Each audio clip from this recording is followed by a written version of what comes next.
Hello, everybody. Welcome back to another episode of the Rehab with Roni podcast. If you can't tell, I'm speaking into the microphone with a smile on my face. Can you hear my smile? Sometimes you can just tell people are smiling just by the sound of their voice. Look at me. I'm smiling. Well, listen to me. You can't look. Audio only. Anyways, I'm excited because today is the eve of the first day that I'm gonna have an employee. Like tomorrow, my first ever employee starts. She's coming into the clinic. She's going to be shadowing me for a few weeks before I peace out on my maternity leave. And I can't believe these words are coming out of my mouth, to be quite frank with you. I remember sitting in this same room recording my first podcast episode, talking about how funny it was that I was recording it in the same room that I was treating patients in a year prior, like in my guest room. And I don't think at the time that I was recording my first podcast episode, I could have even pictured myself hiring somebody within the same year.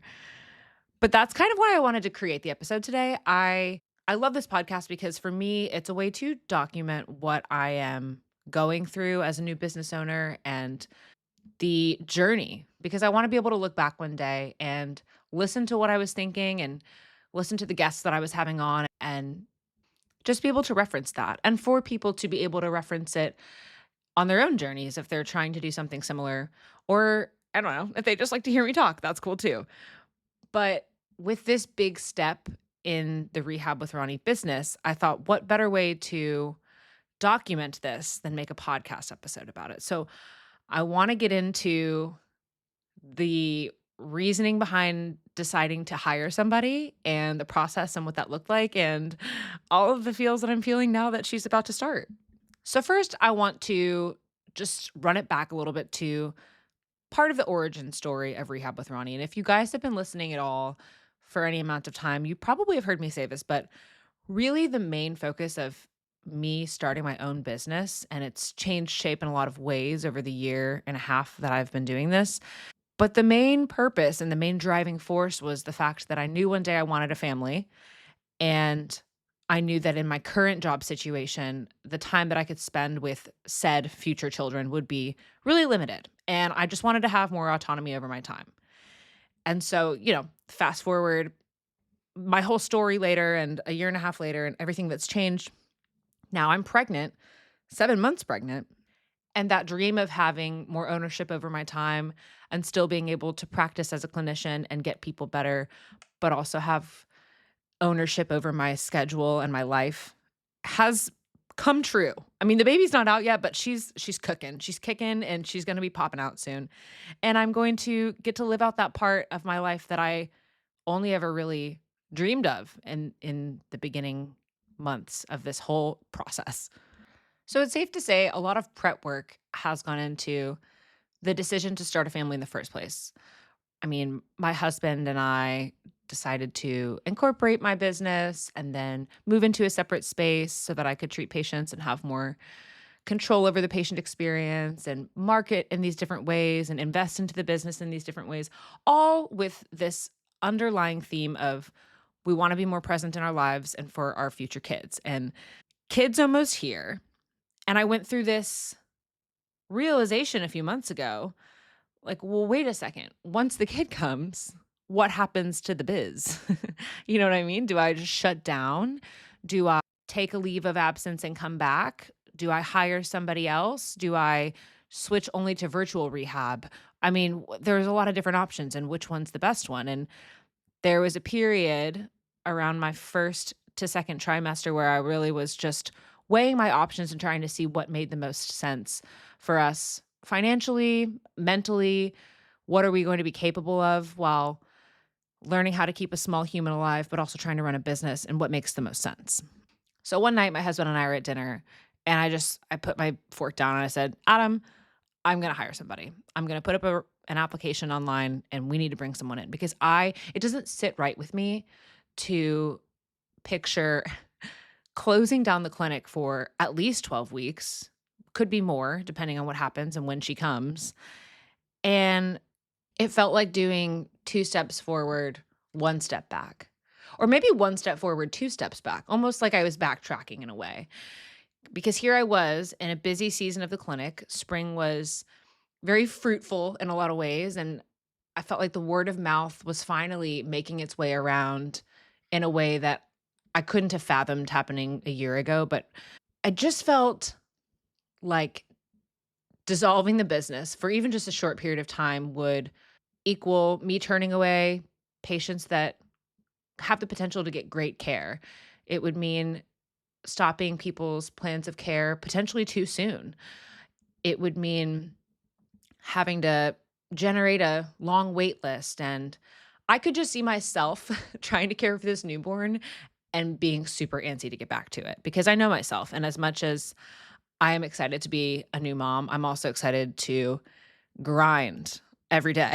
And it'll be a different type of grind when I'm, like, up every few hours of a night keeping a small child breathing and alive and fed, but the business is something that I love, and I just anyways, long story short, I couldn't picture just shutting it down. So, I said I'm going to put out this application and we'll just see what happens.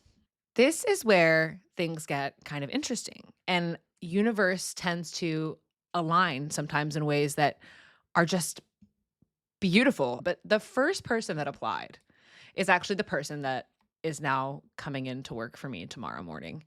And there were several great applicants, several people that were applying that don't live in the United States and therefore cannot practice in the United States. And I was a little confused as to why they were sending in their applications from like halfway across the world, but much appreciated either way. But this first applicant, I remember opening up her resume and I told Adam, I said, Adam being my husband, by the way, I said, "Oh, she's perfect on paper. Something must be wrong." So once I get a few interviews out of the way, we get her set up and she is all set and ready to go to come into the clinic one Friday afternoon. And that Friday morning, I get a text from one of my old clinical instructors. She was my CI on my last rotation in Chattanooga. So I was working underneath her for 16 weeks. We have a great relationship. She's a friend to me, but also such a great mentor and just one of the best people that I know. And she texted me and she said, "Hey, is Delaney coming in for an interview tomorrow or this afternoon?" And I was like, "Yes, she is. Why do you ask? Like, is this a good thing? Is this a bad thing? Give me the deets." And Catherine says, Catherine being my CI, "Oh my gosh, she is a rock star. You're going to love her. Great pick." Something along the lines of that. And that to me meant the world because it's one thing to see somebody's resume and be like, wow, they look great on paper. Let's see how they are in person. You just never know. It's another thing to have a word of mouth referral from somebody that you know and trust and respect professionally and also just as a person. And so that was, in my opinion, the universe's way of kind of nudging me like, "Hey, don't mess this one up because she's a good one." Okay. So this gets me super excited for the interview. I'm hype. She comes in, we sit in the conference room, we're having a good time. She absolutely knocks it out of the park, blows it out of the water, hits a home run. How many other analogies can I come up with? Crushes it. And I don't know, it didn't even feel like an interview, it just felt like we were hanging out talking, and she answered every question that I could have thought of without me even really having to ask. It was just great conversation flow, and pretty much right then and there, I knew I had my girl. I had my first ever Rehab with Roni employee, and that was pretty exciting. One thing I think is important to mention were sort of my non-negotiables with people that I was considering hiring. First and foremost, it's there's a vibe that they have to put off, and that's not something that you can necessarily characterize on a resume or something that you can quantify or even really describe. It's just when you meet somebody, you know. And I know you guys know what I mean. But the Rehab with Ronnie brand is all about a great patient experience, patient education, having fun, being outgoing, and loving what you're doing. And you can tell that somebody loves what they're doing and you can tell when they don't. And so it was just this overall vibe that I was looking for. And this first candidate just had that vibe. We vibed. And I think that's a really unprofessional way to put it. Like we just have to catch a vibe, you know what I mean? But Truly, that was an important thing for me. I wouldn't say that the second piece is a non-negotiable, but it was really important for me that they were also dry needling certified. I do a lot of trigger point dry needling in my clinical practice, and while it's not my go-to thing, and I kind of stray away from just dry needling only visits, I do think a lot of patients come to see me with the expectation that that's going to be part of their plan of care, and so it's much easier for me to just find somebody that's already certified in that versus saying, "Okay, yeah, and I'll pay for you to go get certified as well." I'd rather have someone with experience enough to know when it's necessary to dry needle, when it's not, and have some reps under their belt so they're not needling my patients for the first time in the clinic, you know? And my last, I wouldn't even say requirement, but something that I really wanted to see in somebody that I hired was a genuine interest in something in the fitness industry. And the reason for that is a lot of the patients that come to see me at Rehab with Ronnie are direct access, cash paying patients that are already really fitness forward. And that's not 100% of the people that I see, but it's a large majority. And so, whether they are CrossFit athletes or just working out with personal trainers, marathon runners, triathletes, climbers, swimmers, I just see a lot of active people, and that's a lot of people in Chattanooga anyways, but I wanted to make sure that the person I hired understood that population, understood the active adult, and was also an active adult themselves so that they can apply their personal knowledge to the experiences that the patients are having as well. Another thing I really wanted to make sure was that this person had at least as much experience in the clinic as I did. I've been out for 3 years, which still sometimes to me doesn't seem like enough, but so has she. And so that was a big one because I do think there's something to just having a lot of reps under your belt and a lot of exposure to different types of patient populations and just sort of refining your clinical skills. And that can only sometimes be done through the course of time. So luckily for me, she had all of the above. I think when you think about the hiring process and the position that you're hiring for, those non-negotiables will change, but for me, thinking of someone that's gonna basically step into my shoes for a few months and potentially stay on longer, I wanted somebody that emanated the mission, vision, and values of Rehab with Ronnie. Oh, gag. I don't know why that it just sounds so corporate. No. But you do want to hire somebody that is like-minded and interested in a lot of the same things that you are clinically and professionally, and that can be really tough to find. So, like I said earlier, I do feel as if the universe was just on my side with this one. Fast forward a few weeks later, we have a contract written up, agreement signed, and she has accepted the job. Hooray. I was so excited. If you guys can't tell, I'm still smiling. And I know some of you might be wondering, well, what does that look like? So it's only late June and you're not due until late August. Is she going to be covering you this entire time? What does that even look like? How do you hire somebody? Let me tell you something. I don't know. I'm just kidding. I'm figuring it out as I go. But she is basically going to co-treat with me for several weeks because instead of me just piecing out and being like, "Okay, great. You take over. I'm going to be gone." I want her to get to know the patients that I'm currently seeing, be present for any new patient initial evaluations, and gradually dip her toes into the Rehab with Ronnie water.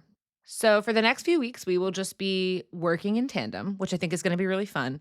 And I plan on being out of there full time with her in there full time by the end of July, which will give me a few weeks before my actual due date. But I think that's important because I've had a lot of people DM me and be like, hey, make sure you plan for some time beforehand just in case she comes early. And that's so valid. In my mind, this baby's not gonna come until, like, September, but I realize that that is often not the case, and babies are on their own schedules, and she might start weaseling her way out of me 2, 3 weeks early, and that would be tough. So right, I'm trying to give myself enough cushion time and give Delaney enough freedom to see what it looks like working in this setting, have time to answer questions, and not just throw her to the wolves. A lot of questions that I've gotten from patients when I've been slowly but surely informing them that there's gonna be another therapist on board is, "Well, what are you gonna do once your maternity leave is over? What does that look like? Do you come back full time? Does she stay?" And to be quite frank, I do not know. I think in a perfect world, I would be able to work maybe 3 days a week at the clinic, see an almost full caseload, but keep the other days open and have another therapist there, or maybe have a full-time therapist there and then me coming in just a couple days a week, but we have a bigger space. If you guys can't tell, I'm just figuring this out as I go, but overall, it's really an exciting move to me because I think if I had chosen the alternative path, like I came to a fork in the road, and if I went right, it was me hiring, and if I went left, it was me closing down and just coming back whenever I felt ready. And if I had chosen that path, I would be just in a different headspace. I'd be kind of bummed about the fact that I've worked this hard to get this sort of reputation and get these people better and build this trust in the community, and then to just shut it down for an indefinite amount of time would make me feel a little bit sad. And so I'm proud of myself for taking a right and betting on myself and trusting in the care that I'm giving and trusting in myself to find the right person, and I know that she's gonna do a great job. Will be a really fun next few months to see how all of this pans out and what it's gonna look like at the end of it when I decide it's time for me to come back and start treating patients again and get into the groove of things again, and I don't know what it's gonna look like. Maybe a year from now, I'll be in a even bigger space, and I'll have, like, 2 employees or 3, or I'll have an admin person, so I'm not the person doing all of that stuff. Who knows? But it's a really fun journey, and I am smiling again if you can't tell. I'm very excited. I don't wanna be one of those naive business owners who's like, "This is gonna be great and nothing can go wrong." I know that having employees is a different challenge and a task, but I feel like I'm up to it, and I'm excited to learn what comes with this new challenge. And I know that it can only get more difficult the more people that you hire, but what is life if you're not attempting to grow and change and challenge yourself? And this is just the newest and best challenge yet. So, I will keep everybody updated on how this goes. I'm sure she will be featured on the Rehab with Ronnie Instagram, TikTok, YouTube, maybe the podcast. Maybe I bring her on the pod and we talk about how I suck as a boss. No, I'm just kidding. But yeah, it's going to be a fun new season of life. And I have now documented it. You guys know my next move. And thanks for watching. I'll see you next week.